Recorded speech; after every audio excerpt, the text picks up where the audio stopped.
এই যে লিচুর যত দুর্ঘটনা ঘটে স্প্রে তো করে।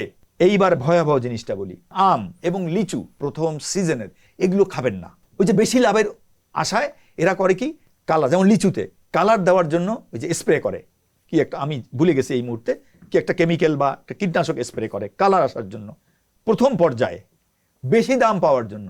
বাবা ওই একটা মাস না খেলেন বা 15টা দিন অপেক্ষা করলেন, এই যে লিচুর যত দুর্ঘটনা ঘটে স্প্রে তো করে। এখন কথা হচ্ছে কীটনাশক।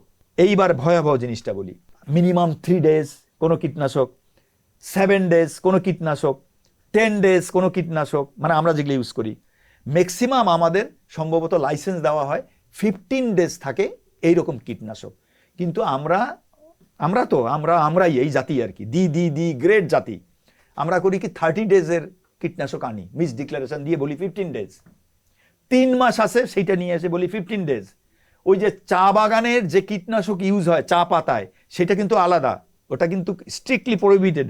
আপনি চা পাতার চা গাছের কীটনাশক ফসলে দিতে পারবেন না, ওইটা থাকে 3 মাস। দেধারসে ওই জিনিসগুলো ইম্পোর্ট হচ্ছে, সারা বাংলাদেশে সব ফসলে ছড়ায় যাচ্ছে ওই কীটনাশকগুলো, ওগুলোই, কারণ ভালো রেজাল্ট পাওয়া যায়। তাহলে ভাই 3 দিনে যেটা চলে যায় ডিগ্রেড হওয়ার কথা, সেইটা যদি 3 মাসের জিনিস দেন আর আপনি যদি খান ওইটা, তাহলে তো 3 মাসের রটাই আপনার পেটে গেল। ফুড সেফটি অথরিটিকে কার্যকর করতে হলে ভয়াবহ ক্ষমতায়ন করতে হবে, ভয়াবহ স্বাধীন করতে হবে।